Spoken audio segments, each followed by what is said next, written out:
Bonsoir.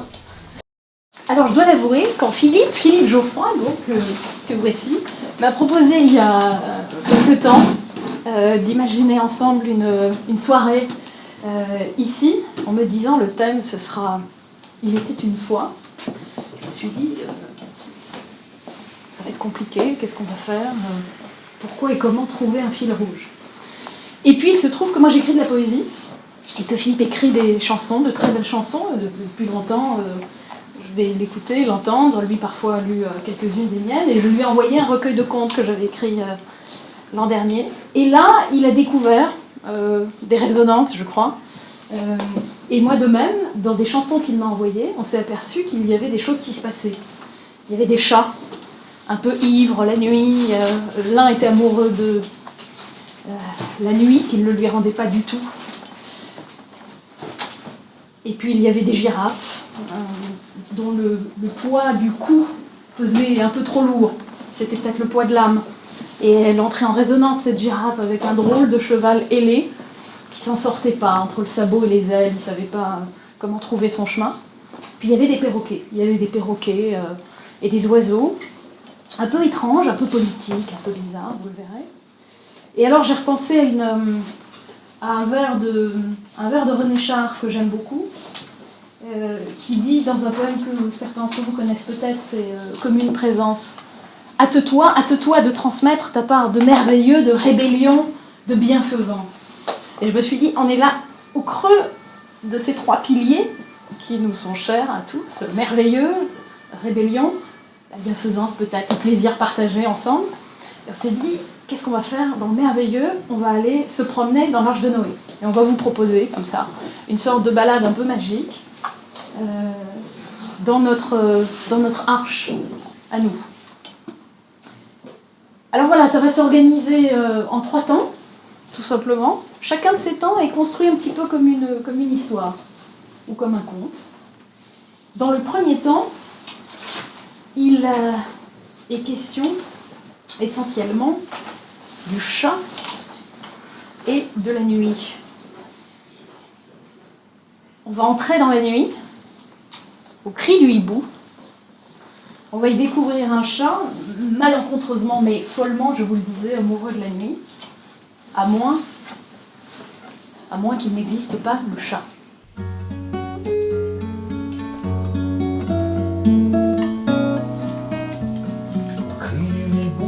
On se souvient qu'il est l'heure et qu'aux premières noirceurs, on s'est donné rendez-vous. Nos saisons résonnaient hier au campabule. Cet âge et son passé, une heure est une époque. On parcourt les chemins noyés des noctambules. On croit sonner la nuit, c'est la nuit qui convoque. Au-delà du dernier réverbère qui brûle, au monde d'arbres noirs qui meurt au moindre coq et naît à tous les coups au cri du hibou.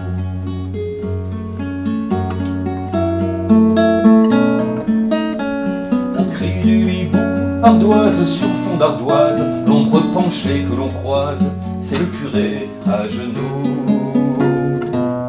Que cherche-t-il ici, qui perdit dans l'église, l'eau croupie dans le noir, les fleurs ou les remords, déchirés par les ronces qui l'évangélisent. En son jardin secret, par la brèche du nord, le curé rentre, alors que l'oiseau vocalise, que le vent a tourné le grand sentier des morts, jusqu'à ce qu'ils sont au cri du hibou.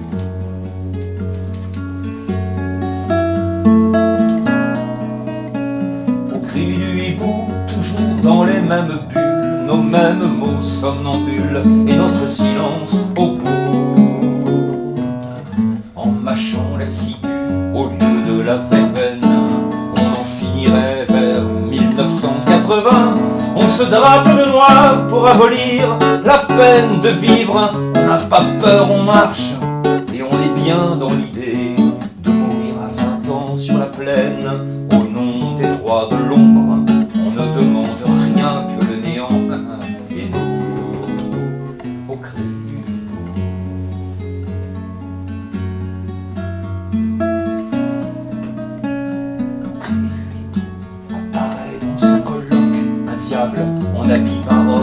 rats de loup-garou. Je vous donne le monde au pied de la colline, dit-il, mais il n'a rien, ces guerres sont perdues, on rit un peu trop fort de ce loser sublime, mais pour lui plaire un peu, on s'en va pisser de rue, et la ronce arrosée approuve des épines, et s'il n'a pas notre âme, Satan garde en tribu quand même un peu de nous au cri du hibou.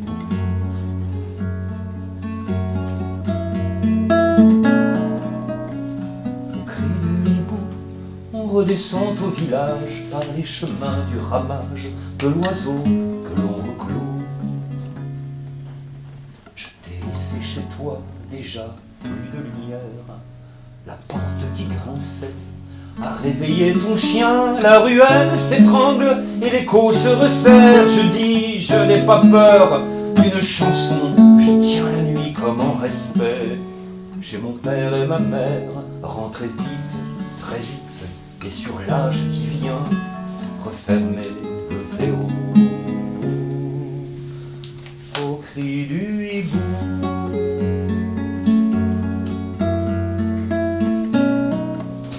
Écoute, dit le chat très perçant, à la nuit très tombante. Écoute donc, mon amour, le bruit que fait l'eau sur les tuiles du toit, les ardoises ou bien les gouttières. Il ronronnait dans la sagesse de son très grand amour, le chat tout perçant, qui aimait la nuit, les ombres qui se défilent devant les rideaux qu'on tire, et les feux de joie des humains qui vont faire l'amour, le ventre ouvert à tous les rêves et le cœur en drapeau qui saigne d'espoir. Regarde, répétait le chat ronronnant en jetant une patte négligente sur le velours d'un très vieux fauteuil. Regarde bien les humains, leurs jambes sans fourrure, leur bouche qui ne cesse de parler pour ne rien dire. Je me demande bien comment ils font pour se supporter eux-mêmes. La nuit, répondit en bâillant, car elle était fatiguée la nuit. Fatiguée tant lui manquait la lune, fatiguée de tout cet amour que le chat lui prodiguait quand elle n'aimait que la lune. Car elle était seule la nuit, comme on est dans tout amour qui n'est pas payé de retour. Et se demandait la nuit comment on survit tant de nuits sans lune. Elle répondit: mon ami, non, je ne les écouterai pas. Ces pauvres choux, ces pauvres chats. Pardon, mon ami, je ne devrais pas dire chat. Pardon, pas dire ça. Je sais bien que tu n'aimes pas, que je me moque de toi. Mais je t'aime bien, tu le sais, mon ami. Pas tout à fait comme tu voudrais, mais je t'aime à ma façon. Ce qui n'empêche pas que je ne regarderai pas ces pauvres humains, tout mous, tout mouillés, tout fardés, tout gémissants, qui se roulent par terre, qui se caressent en criant, qui font semblant de s'aimer, comme si l'on pouvait encore s'aimer quand la lune ne brille pas. Le chat très perçant, qui savait bien l'amour fou de la nuit pour la lune, et savait aussi que la lune n'avait jamais aimé la nuit, lui répondit diplomatiquement: Nuit, mon amour, ne sois pas si fière, et cache ton amertume. Je sais bien que tu voudrais que la lune t'aime, mais elle n'a jamais aimé personne. Elle ne sait pas faire. Tu ne peux pas lui en vouloir. On ne peut jamais en vouloir aux lunes et aux aveugles, aux enfants et aux incapables d'aimer. La nuit fut si triste qu'elle continua de pleurer. Le chat perçant d'ailleurs savait bien que toute cette eau du ciel, répandue sur les tuiles du toit, les ardoises ou bien les gouttières, c'étaient des larmes, et qu'elle ne pouvait plus s'arrêter de pleurer. Le chat dit: viens donc t'enrouler sous mes pattes, que je t'aime et te console. Tu sais bien, nuit, que je t'aime plus que tu ne m'aimeras jamais, que je ne t'en voudrais pas. Je te laisserai même aimer la lune, je ne serai jamais jaloux d'elle, je te le promets. Viens seulement te serrer contre moi, avec toutes tes étoiles, même les plus filantes, qui sont comme des yeux pour moi qui les aime. Et j'essuierai tes larmes. Je ferai mieux que les nuages, qui te passent de grands coups de chiffon sur la joue, mais ils ne savent pas les pauvres, qu'on n'essuie pas la douleur. Viens donc t'enrouler contre mon cœur. Et la nuit se dit qu'elle n'avait rien à perdre. Elle était déjà si profondément perdue, si sombre au-dedans d'elle-même, qu'elle ne voyait pas comment elle pourrait tomber plus bas. L'invitation du chat persan, soudain, lui semblait tentante. Elle lui dit « Mon ami, tu n'es pas mon amour, mais tu connais les 7 douleurs, et même la couleur des 9 vies. Tu pourrais me faire du bien. Je pourrais me lever entre tes pattes, et nous écouterions, les humains, qui se caressent, et nous regarderions le feu qui se consume. Nous attendrions la lune qui finira bien par revenir. » Le chat persan fit un grand sourire, très velu, très oriental. Toutes ses moustaches frémissaient. Il promit tout ce que la nuit voulut. Même de la laisser aimer la lune, tant qu'elle voudrait. Tout ce qu'il désirait, c'était serrer contre lui cette écharpe de brume qui sentait bon la fièvre et fixer la voie lactée dans le blanc scintillant des pupilles. Tout ce qu'il avait toujours voulu, c'était ce peu de tendresse que la nuit pouvait lui donner à défaut de l'aimer. Elle qui voulait décrocher la lune, qui fuyait sans cesse la nuit. Mais c'est assez, dit le chat persan, c'est bien assez déjà, de serrer entre ses bras l'ombre de son rêve. Tous n'ont pas cette chance. Et je sais bien, nuit, mon amour, ce que tu aurais donné, toi, pour un baiser de lune. Et la nuit finit par avouer qu'en effet, l'on va souvent chercher trop loin l'amour qui nous attendait entre les pattes d'un chat sauvage, au coin du feu, sur le vieux fauteuil, tandis que la lune se pâme derrière les nuages, elle qui ne sait pas aimer. Le chat persan, plein de secrets, fou comme les mages et sage comme les images, serra la nuit sur son cœur très ancien, plein de miracles et de mirages. Il parla comme un très vieil enfant qui n'aurait jamais mûri, ou comme un fruit tout mûr et juteux. Dit encore, très doucement dans le noir, « Écoute donc, mon amour, la pluie ne tombe plus sur les tuiles du toit, les ardoises ou bien les gouttières. » La nuit ne pleurait plus. Le chat souriait. L'aube approchait.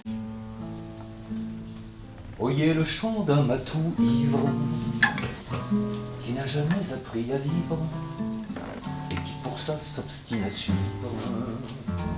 un arc-en-ciel noir sous l'ondée.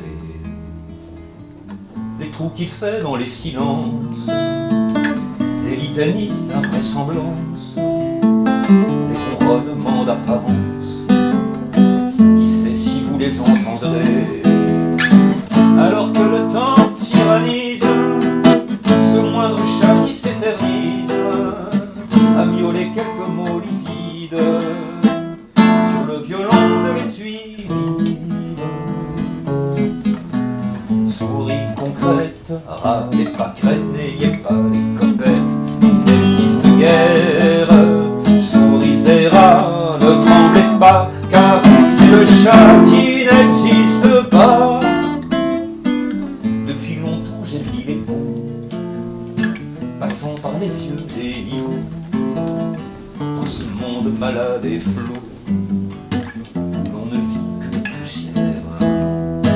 Alors ce n'est pas moi qui viens livrer le message égyptien, ni jouer le mystère abyssin dans mon théâtre de gouttière. Ce que vous avez cru voir, c'était sur les toits en miroir, là où les animaux s'annulent, vos propres pas de somnambule. Souris concrète, allez pas crête, n'ayez pas les copettes, il n'existe guère. Souris et rats, ne tremblez pas, car c'est moi le chat qui n'existe pas. Ne soufflez pas mes yeux d'étain, mal allumé qu'éteint, car c'est à peine si leur poing fixe la nuit sur ma détresse. Je ne serai jamais celui, volant doigt sur mon poil d'oubli, qui éprouvera dans les nuits la science exacte des caresses. Moi dont les griffes qui s'allongent ne battent que la soie des songes, et dont l'unique et fausse dent n'entame pas la peau du temps.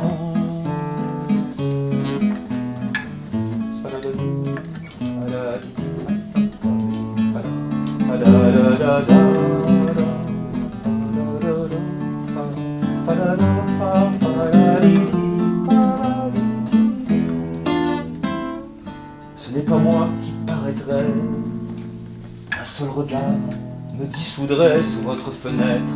À jamais trop de feu dans trop de ténèbres. Sous ma fourrure de félin, je vis mon rêve de vélin, où souffle le vent vide et vain des mondes abstraits des algèbres.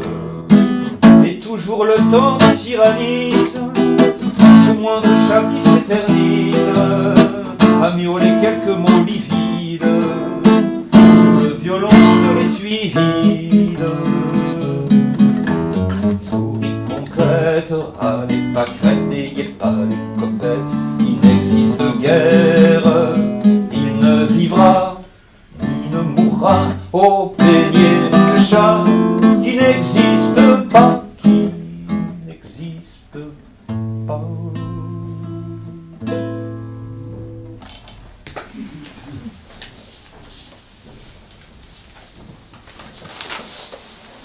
Alors, je crois que nous sommes bien installés dans le merveilleux. Enfin, plus ou moins bien installés, parce que certains sont moins bien installés au fond. Et on va entrer dans une deuxième séquence où vous allez croiser des bêtes qui ont un petit peu de mal avec leur part de ciel. Vous voyez, elles sont très terre à terre, elles aiment la chair, mais elles ont du mal avec leur part de ciel. Pégase notamment, que vous allez entendre, un peu complexé, a du mal à trouver son équilibre entre les ailes et le sabot. Parce qu'une âme, ça pèse bien lourd, nous dit la girafe qui trimballe son torticolis comme ça depuis très longtemps, qui cherche une solution, qui ne la trouve pas. Et peut-être qu'elle ne peut pas la trouver parce qu'il n'y a pas d'amour légère. Complexe de Pégase. De quel droit t'es sur les vertèbres, entre ma croupe et mon carreau, à faire tes leçons de ténèbres quand j'ai du soleil au fourreau? Quand on va dans les vents contraires, tu pries, et moi je fais le boulot. Replie au moins tes ailes arrière, nous ferait pas maudit mégalo. Tu me fustiges et tu t'encenses, t'as décidé, mais dans mon dos que moi je pue, que toi tu penses, quand j'ai des doutes sur ton credo. Je vais demander à Pégase, à l'hippogriffe ou à Dumbo, comment faut faire pour que ça gaze entre les ailes et les sabots. Entre les ailes et les sabots. Toi Saint-Éloi, moi Dagobert, toi la fleur, moi les bas morceaux du criaro, quand je libère ma culotte en recto verso. Et puis tu planques sous ton mouchoir, lorsque s'emballe ma libido, ce sein que tu ne saurais voir que par les trous de ton bandeau. Tu n'as d'excès que dans ton zèle à faire un carme d'un ribot. Si t'avais un coup dans les ailes, peut-être je prendrais mieux mon pied-beau. Demande à Dumbo comment faut faire pour que ça gaze. Dondelle, entre les ailes et les sabots. Tu te vois déjà en haut de l'éclipse, Aznavour a donc un jumeau, en cavalier d'apocalypse, tu montes à cru le Béhémo. Où tu entres à Jérusalem comme le Christ le jour des rameaux, sur un pauvre musicien de Barème, prié de terre s'écrit primo. Pourtant ma race est plus ancienne que l'homme, et que l'Ecce Homo, elle est paillarde, elle est païenne, oui, mais elle aime entre les mots. Pégase à l'hippogriffe ou à Dumbo, comment faut faire pour que ça gaze entre les ailes et les sabots. Donc mondaine, oh, oh, oh, entre les ailes et les sabots. Avec ta bouche d'or tu me fais braire, nous les ânes, on est des héros, l'or, on le fait par le derrière, relis les contes de Perrault. Ta peau de chagrin, c'est ma peau d'âne, y'en a qu'une pour deux, nous v'là beau. Faudra qu'on passe les comptes aux ânes, les pieds dans les mêmes sabots. Si c'est vrai que je est un autre, toi et moi, on est ex aequo, on fait la paix. Est-ce que l'apôtre meurt pas avec le bourricot? Pégase, de beau, qu'on faut faire pour que ça gaze.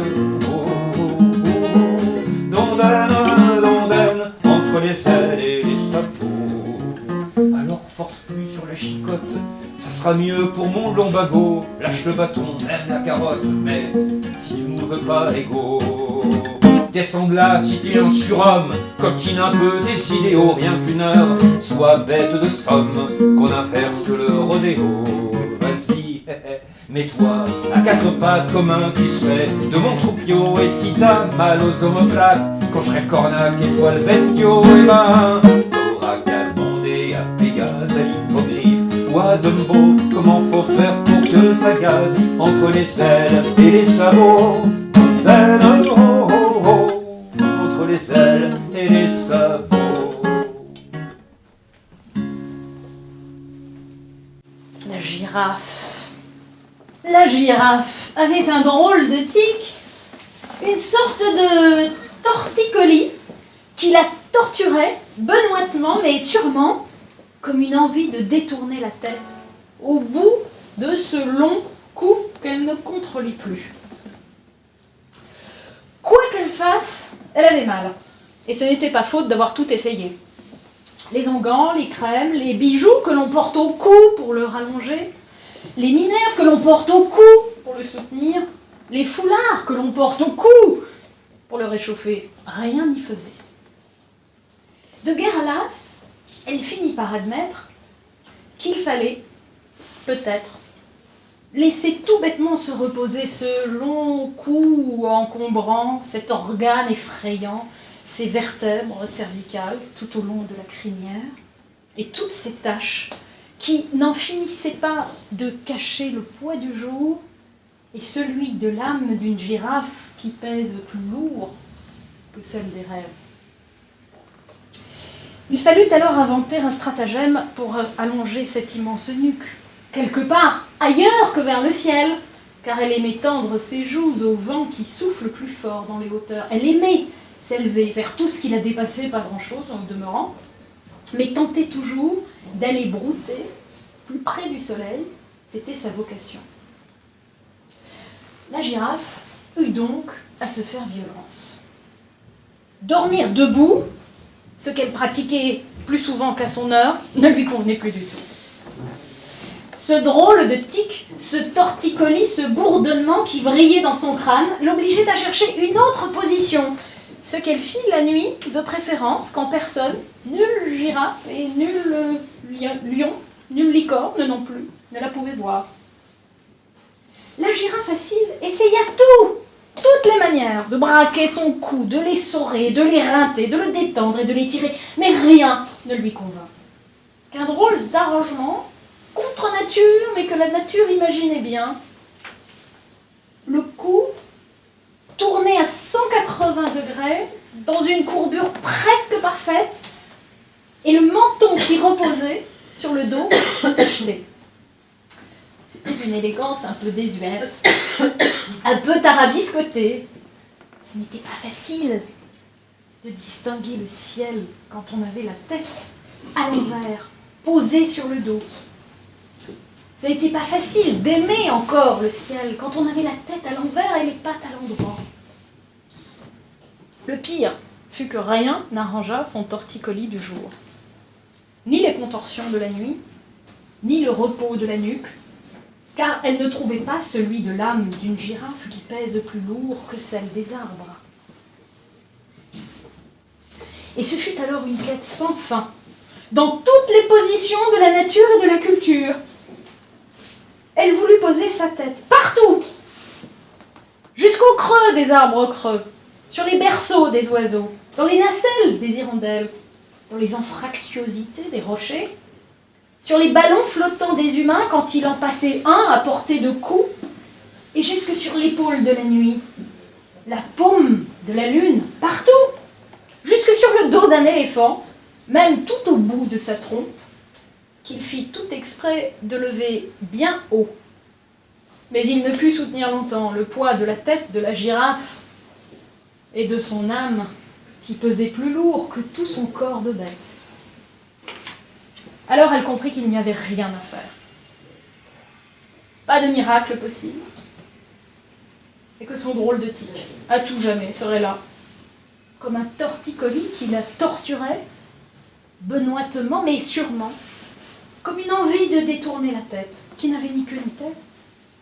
Car c'était le poids de l'âme elle-même qui lui pesait jusque dans la colonne vertébrale de vertébrés, qu'il n'y avait rien à faire que de la supporter, l'âme et son poids de peur et d'errance,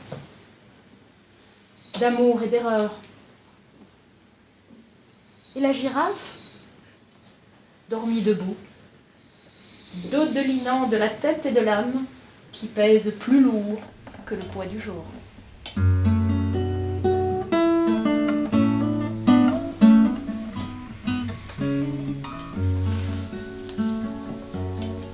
T'en souviens-t-il, mon étrangère, au début de notre parcours, on vivait d'amour montgolfière, du vent brûlant dans du velours.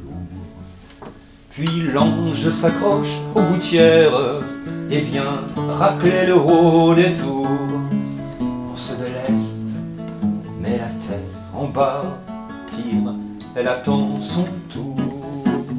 J'ai su que le poids de la chair m'enfonça dans un terrain lourd, qu'il n'y a pas d'amour légère, ou alors il n'y a pas d'amour.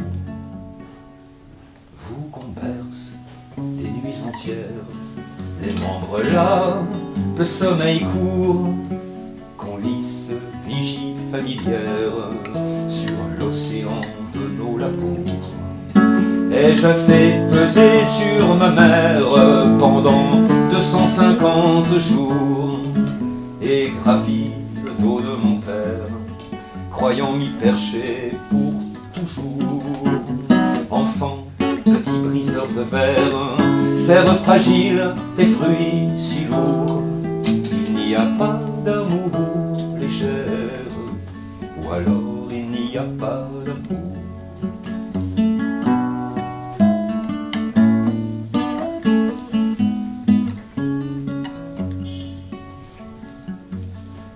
Et vous, qu'on apportez en terre, dont rien ne subsiste au grand jour, rien que nos pleurs, sur vos chimères, reposez-nous, on vous entoure. Réglez nos années, nos horaires, épées d'hier, soleils autour de quoi, sans pouvoir s'en abstraire, on gravite comme un rebours, trou noir, dévoreur de lumière, vivant, vous n'étiez pas plus lourd, il n'y a pas d'amour légère, ou alors il n'y a pas d'amour. Tu ne pouvais, comme Saint-Pierre, te relier avant le jour, toi dont les épaules portèrent, dit-on, le plus terrible amour. Du plomb coule dans tes artères, de ton flanc ce métal qui sourd, coule déjà la statuaire du fils d'un dieu devenu sourd. Élie, Élie, pourquoi mon père, ce mystère infiniment lourd? Il n'y a pas d'amour légère, ou alors il n'y a pas d'amour, il n'y a pas d'amour légère, ou alors il n'y a pas d'amour, mais l'amour qu'on n'a pas su faire, qui sait s'il n'est pas le plus lourd.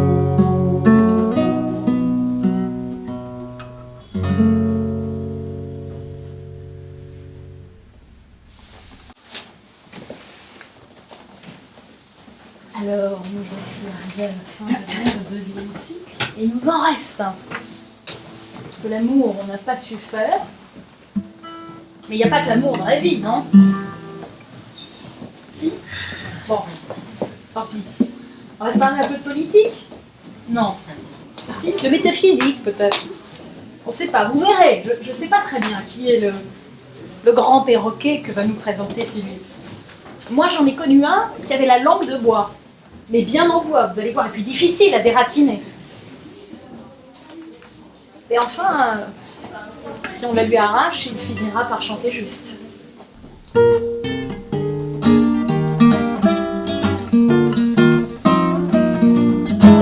Ça serait fait aussi sec, il y aurait qu'à pousser du bec le loquet qui ferme la folière. Mais c'est sûr, on serait pas fier, on serait quoi si on manquait le caquet du grand perroquet. Le voilà qui monte en chair et pour nous donner la chair de poule, il met le paquet. Gonfler la baudruche, allumer les briquets, se freluquet, c'est Jaco la perruche. Mais hop, on le juge, et il a le ticket avec ses laquais, le grand perroquet. Gonfler la baudruche, allumer les briquets, c'est nous les laquais du grand perroquet.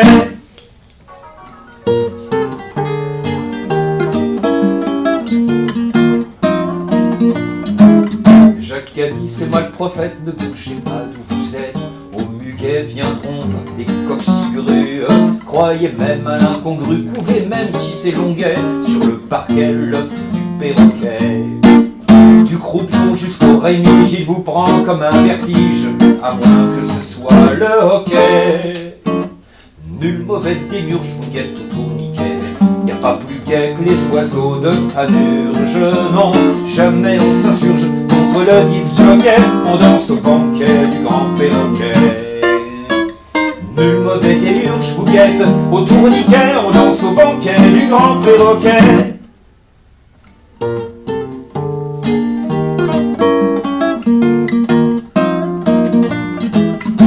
Qu'à se laisser dire, laisser faire et applaudir. Pas de questions, ça sert à rien puisque Jaco a rayé son disque. Le leitmotiv restait gay, il bégait le grand perroquet. La couleur, pas la nuance, jusqu'alors c'est l'évidence. À tort, on se compliquait. Laisse voler les mouches, n'encule plus les criquets. Lâche les roquets sur les noirs oiseaux louches. Un perroquet de souche bien vert, comme au troquet, voilà ce qu'est le grand perroquet. Des enculeurs de mouches, protecteurs des criquets, voilà ce qu'est le grand perroquet. Nuremberg, Paris, Bagdad, si vous voulez des muscades par paquet, mettez-vous les sans titres, le doigt dans le libre arbitre par le trou du biloquet, perroquet, le grand perroquet. Pour la liesse automatique des foules d'oiseaux mécaniques, remonte-moi bien la boîte à Mickey. La clé sur ma nuque tourne jusqu'au cliquet. Ça me claquait de réfléchir et vu que je vais aussi faire une du bulbe au bistouquet, je dirais ok au grand perroquet. Faisons les perruches, Jacques a dit au piquet. Qui n'a pas dit ok au grand perroquet? Le perroquet avait la gueule de bois, mais plus encore la langue. Il n'en pouvait plus de répéter, à longueur de journée, des éléments de langage. Du langage à perroquet, qu'on apprend dans les cages pour bercer les oiseaux qu'on croit idiots. N'en pouvait plus de répéter les mots dénués de tout sens et même de leur part de non-sens, de leur ferveur et de leur brillance, de tout ce qui les rendait lumineuses et doux, fougueuses et féroces, avides mais nécessaires. N'en pouvait plus de redire des choses qui n'avaient rien à dire, des mots sans portée, des mots comme on en dit quand on ne sait pas quoi dire. Il se félicitait sans cesse de bonnes actions qu'il n'entreprendrait jamais, promettait sans cesse d'entreprendre de bonnes actions qu'il n'imaginerait jamais, racontait sans cesse de bonnes actions dont nul ne se souvenait. C'étaient des mots en boucle, parés de leur aura de grands aras, des mots verts et bleus qui sonnaient creux. C'étaient des mots pâlis par l'usage qu'on en fait, des mots salis par l'usage qu'on n'en fait pas, des mots sans foi ni loi, qui ne disaient rien que ce que l'on voulait entendre. « Répétez après moi », disait le perroquet, voyant partout des courbes avantageuses, des améliorations fulgurantes, des raisons d'espérer, des valeurs républicaines et des coups de semonce que nul n'entendait. Le perroquet avait la gueule de bois des grands jours de mensonges, les ailes toutes froissées, la voix toute cassée, le désir tout décati, le crâne un peu chauve, l'âme pas très sauve, le cœur pas très suave.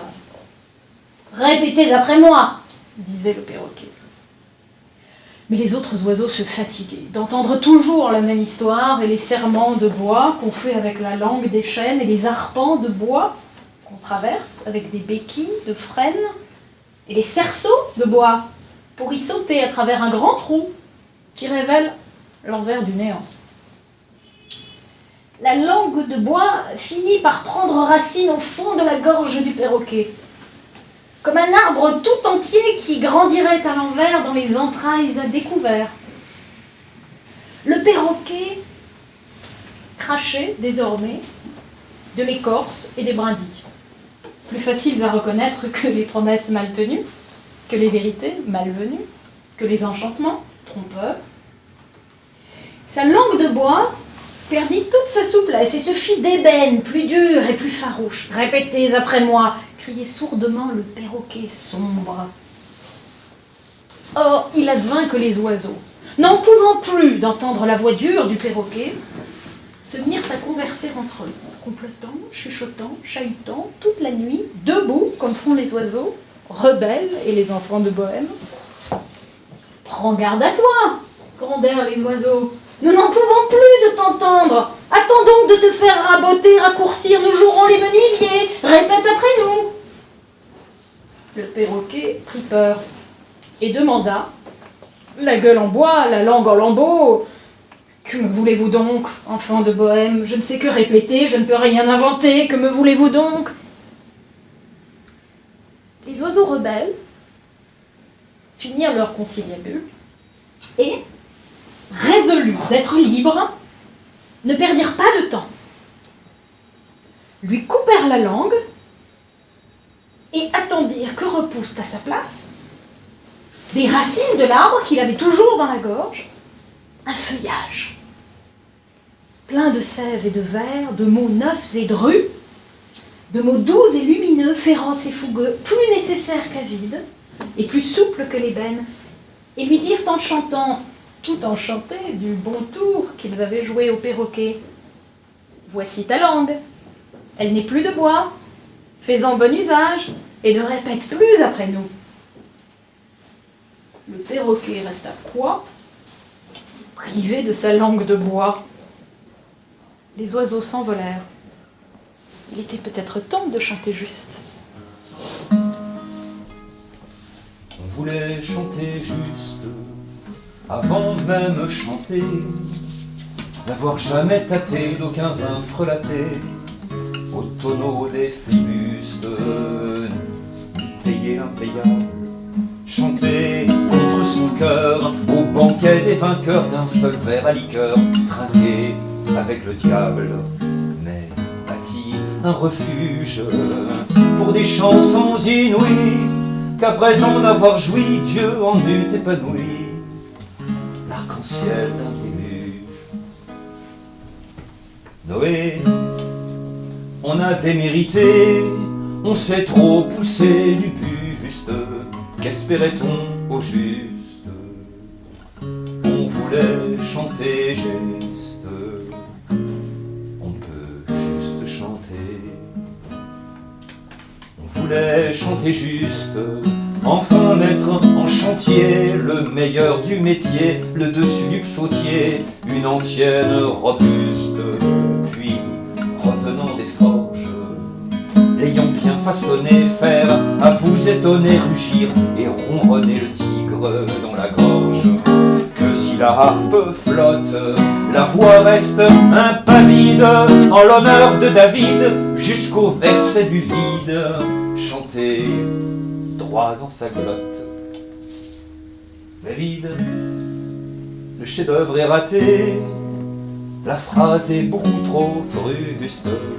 Qu'espérait-on au juste? On voulait chanter juste. On peut juste chanter. On voulait chanter juste, prophète et fraternel, et mettre en villanelle la voix de l'éternel ardente en ses arbustes, grattant les plaies d'Égypte.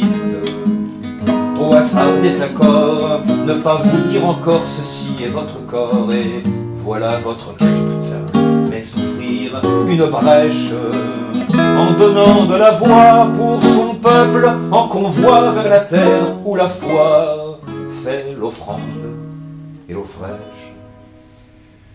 Moïse, on aura-t-on douté?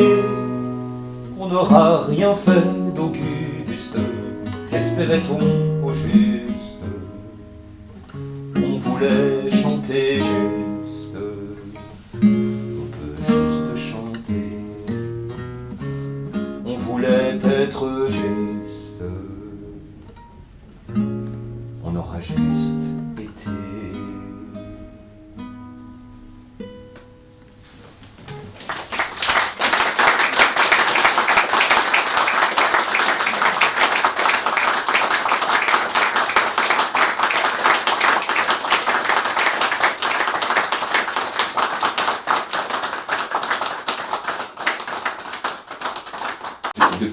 Petite histoire. Alors, cette dernière chanson, en fait, elle est d'une collaboration involontaire d'Adeline. On travaille dans la même administration. On va dire administration, hein, dans l'administration. Dans un rapport, elle avait écrit cette méthode d'évaluation est plutôt fruste. J'étais le relecteur de ce qu'elle faisait. Et le mot est merveilleux. Et donc, elle n'a pas su, mais la chanson est née de ce mot-là. Voilà. En partie. Hein, voilà. Du coup, on va vous faire, pour terminer, une petite chose pour laquelle on a vraiment écrite à quatre mains, une sorte de chanson-poème. Mais avant, je voudrais remercier donc les artistes exposants qui nous ont invités ici, les artistes de la Fabrique et d'ailleurs, et notamment Christophe Roland qui m'a proposé de venir faire quelque chose ce soir. Et puis la galerie Jour et Nuit qui nous accueille. Voilà, merci. Et puis merci à vous d'être venu, et je te laisse le crachoir. Oui, alors, comme dit Philippe, maintenant on peut vous raconter la mécanique de l'arche. On va prendre tout doucement la porte pour sortir du merveilleux et revenir dans le monde réel. Ce que vous avez entendu là, c'était des chansons de Philippe, et puis, vous l'avez vu, des contes poèmes que j'ai écrits intercalés. Et puis on a eu envie de finir par une composition commune. Et donc, ce que vous allez entendre là, est composé de refrains qui sont ceux de Philippe et puis de textes qui tournent autour de l'idée que si on veut pouvoir se réchauffer dans une arche, il faut qu'il y ait toujours une braise qui veille, un petit morceau sous la cendre, un petit peu d'amadou qui sert à nous tenir chaud en ce printemps des poètes qui commence d'ailleurs. Notre part de merveilleux, de rébellion, de bienfaisance, je vous disais au début, ce vers de René Char, il nous sert à ça, à tenir le feu allumé. Il brille, le morceau d'Amadou. Passez-vous le message, passez-vous la flamme.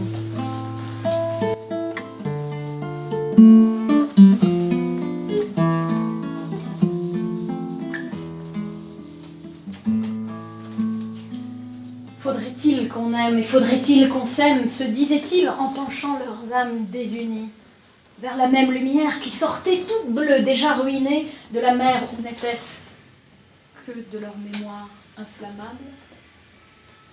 Faudrait-il qu'on aime et faudrait-il qu'on s'aime pour se souvenir encore de nous-mêmes. Cherchez au fond de la besace, des fois qu'il resterait quelque chose. Après tout, fouillez, et si c'était la trace d'un souvenir têtu de nos anciens mois d'août, au creux d'un morceau morceau d'amadou. Tout au fond du couloir, bien caché derrière les miroirs, tout au fond de l'isoloir, bien attablés dans le noir, ils attendaient qu'on les rallume à coups d'étincelles et qu'on leur place l'âme entre l'enclume et le heurtoir pour qu'elle brille dans le soir. Chauffé, chauffé, petit soleil de poche, promesse de vin chaud, cannelle et poivre doux. Brûlé, brûlé, s'il prend de proche en proche, d'escarbille en brasier, ce feu ira jusqu'où? Depuis le morceau d'amadou. Faire feu de tout bois, disait-il, de tout cœur et de tout ce qui s'embrasse, à défaut de s'embraser, tout ce qui recommence à briller dans le désert où l'on croyait la terre brûlée, tous les os dispersés, toute la chair consumée, l'âme enfumée qui s'en allait. Chantez, chantez si bien que nous reviennent les grillons d'un foyer plus durable que nous. Aimez, aimez si fort qu'ils nous souviennent d'un temps où nous étions les tisons d'un grand tout. Un même morceau d'amadou. Faudrait-il qu'on aime et faudrait-il qu'on s'aime? Murmuraient-ils sans trop y croire eux-mêmes, en raccordant leur guitare sur le même air de désespoir, le cœur comme un gros fruit rouge qui s'effilochait sous l'éteignoir. Faudrait-il qu'on aime et faudrait-il qu'on s'aime pour se souvenir encore de nous-mêmes? Cherchez, cherchez au fond de la besace des fois qu'il resterait quelque chose après tout. Fouillez, fouillez, et si c'était la trace d'un feu têtu qui veille, si nous étions pour vous ce simple morceau d'amadou.